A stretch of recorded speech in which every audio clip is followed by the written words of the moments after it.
नमस्कार, face to face programme में आपका एक बार फिर से स्वागत है। मैं हूं हमवीर सिंह। आप तो जानते हैं भारत के कोने कोने में घूमते रहते हैं, ऐसे लोगों की तलाश करते रहते हैं जो समाज के लिए कुछ करना चाहते हैं। इसी तलाश में आप पहुंचे हैं हम दिल्ली में साबिर अली जी के पास, जो कि आम आदमी पार्टी से नेता हैं। उनसे जानेंगे कुछ सवालों के जवाब। साबिर साहब, आपका स्वागत है फेस टू फेस में। नमस्कार जी, मैं ये जानना चाहता हूँ, आजकल प्रधानमंत्री जी के 56 इंच के सीने पर विपक्ष तंज कसता है, इस पर आपकी क्या प्रतिक्रिया है? नहीं, विपक्ष तंज नहीं कसता है, विपक्ष तारीफ करता है जी। क्योंकि जैसा हमने भी न्यूज़ में देखा और कहा गया कि मोदी जी का 56 इंच का सीना है, हम भी एक्सेप्ट करते हैं उनका 56 इंच का सीना है। क्योंकि कुछ निर्णय जो लेते हैं, इसमें मैं उनकी झूठी तारीफ नहीं बल्कि सच्ची तारीफ कर रहा हूँ कि वो जो निर्णय लेते हैं वो बेमिसाल होते हैं। वो कोई 56 इंच के सीने वाला ही कर सकता है। जैसे उन्होंने आज तक जितनी महंगाई बढ़ाई है वो अपने आप में एक तारीफ़ के लायक है, और किसी विपक्ष की हिम्मत नहीं, किसी नेता की हिम्मत नहीं उनसे कोई पूछ सके। तो ये 56 इंच के सीने का ही कमाल है कि महंगाई 4 गुना हो गई है। इसके आगे आप आइए, किसी भी तरह का अगर उनको अपने मंत्रिमंडल में भी कोई निर्णय लेना होता है तो किसी मंत्री की हिम्मत नहीं कि उनके फैसले को काट सके, क्योंकि देश के प्रधानमंत्री हैं और उनके फैसले को सराहना भी चाहिए। तो ये 56 इंच के सीने का ही कमाल है। इसके अलावा जितने भी आप अभी तक के जो भी चीज़ें देखेंगे इंडिया में, मुझे लगता है बहुत सारी चीज़ें बिक चुकी हैं। कुछ को सरकारी से हटा के प्राइवेट कर देगा, कुछ का निजीकरण हो गया, कुछ इसी तरीके से जितने डिपार्टमेंट हैं सब एक के बाद एक हाथ से जा रहे हैं। ये 56 इंच के सीने का ही कमाल है, हर कोई नहीं कर सकता ऐसा। सर, वर्ल्ड में हमारे प्रधानमंत्री मोदी जी को एक शक्तिशाली प्रधानमंत्री के रूप में देखा जाता है, आपकी क्या प्रतिक्रिया है? इससे शक्तिशाली और क्या होंगे जी। भाई, देश में इतना कुछ हो गया। महंगाई, मैंने जैसा आपको बताया, अभी महंगाई 4 गुना हो चुकी है। देश में बहुत सारी चीज़ें बिक चुकी हैं। मेरा ख्याल है अभी शायद 10% ही चीज़ें बाकी रह गई हैं। और हम हर विदेश यात्रा कर चुके हैं। महंगे से महंगा प्लेन उनके पास है। एक इंटरव्यू मैंने आपको शायद बताया था कि 160 करोड़ का एक ही प्लेन है। तो ये 56 इंच के सीने का और शक्तिशाली व्यक्ति का ही कमाल है। हर किसी प्रधानमंत्री की इतनी हिम्मत आज तक नहीं हो पाई कि जो अपने पर्सनल आने जाने के लिए 160 करोड़ के प्लेन खरीद सके, और जिसमें 1.5 से 2 करोड़ रुपए घंटे का खर्चा आता है उसको खर्चा कर सके। ये हर प्रधानमंत्री की हिम्मत नहीं हो सकती है, ये एक शक्तिशाली प्रधानमंत्री ही कर सकते हैं। सर, वर्ल्ड में जितने भी प्रधानमंत्री हैं सबके पास सुरक्षा होती है, सबके पास प्लान होते हैं। तो सर, ये तो जायज़ है, उनको जिस तरह का पद मिला हुआ जो पूरे देश के प्रधानमंत्री राजा हैं, तो उनके लिए भी ज़रूरी है ये। तो आपको क्या लगता है कि आज से पहले के जो प्रधानमंत्री थे वो बैलगाड़ी से तो नहीं जाते थे विदेश? प्लेन तो तब भी थे और प्लेन अभी भी हैं। आज से पहले किसी भी प्रधानमंत्री ने इतना महंगा प्लेन अपने लिए नहीं खरीदा है। तो ये शक्तिशाली की वजह, उनको मालूम है मैं शक्तिशाली हूँ, मैं रह सकता हूँ। वरना आपसे पहले जो प्रधानमंत्री गए हैं, किसी एक की कोई कहानी हमें बताइए, कोई एक की स्टोरी बताइए जिसने अलग से प्लेन खरीदा। और चलिए मान लिया, आपकी बात को मानते हैं, एक प्लेन खरीद लिया। भाई, देश घाटे में जा रहा है, लोग बर्बाद हो रहे हैं, कारोबार नहीं है, नौकरियाँ नहीं है, दूसरा प्लेन खरीदने की क्या ज़रूरत थी? दूसरा भी बुक करा चुके हैं, वो भी आने वाला है, वो इससे भी महंगा है। इस पर आप क्या कहेंगे? जी सर, साबिर साहब, मैं आपसे ये जानना चाहूँगा कि जिस तरीके से हमारे प्रधानमंत्री जी फैसले लेते हैं, विपक्ष को बहुत परेशानी होती है, इस पे आपकी क्या राय है? देखिए, आप इसको परेशानी का नाम देते हैं।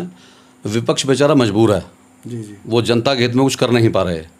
प्रधानमंत्री जी इतने दिल के बुरे नहीं हैं, लेकिन प्रधानमंत्री जी जो फैसले लेते हैं उसमें मुझे लगता है कुछ फैसले उनके अपने नहीं होते। वो एक उनकी पूरी समिति जो गठन की जाती है, या जो आरएसएस के कहने पर काम किए जाते हैं, कुछ उसकी मजबूरियां भी हो सकती हैं।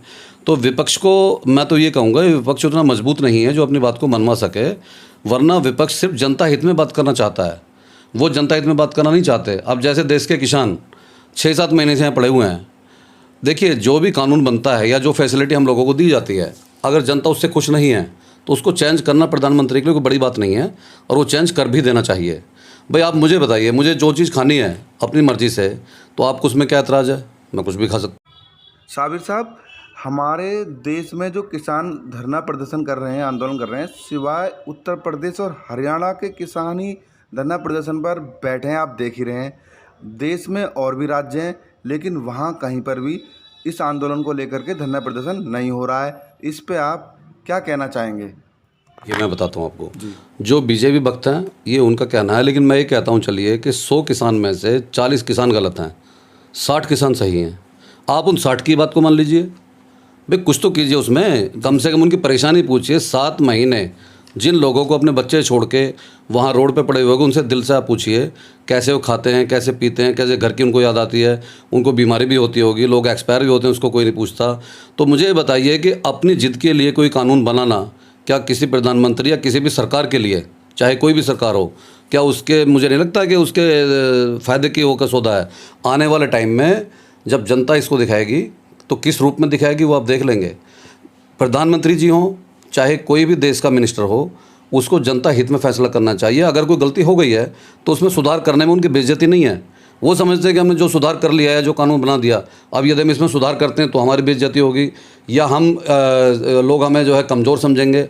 ऐसा नहीं है। जिसमें जनता खुश होती है, देश के नेता को, देश के प्रधानमंत्री को, देश के राजा को वही फैसला करना चाहिए जो जनता के हित में है। जी साबर अली साहब, चलते चलते आप देश की जनता को क्या मैसेज देना चाहेंगे और आपके पास क्या सुझाव है? आप हमारे प्रधानमंत्री जी हैं जो हमारे देश के, उनसे कितना खुश हैं और क्या देखना चाहेंगे आप आगे, उनसे क्या उम्मीद करेंगे? देखिए, प्रधानमंत्री जी से खुश नाखुश वाली बात नहीं है जी।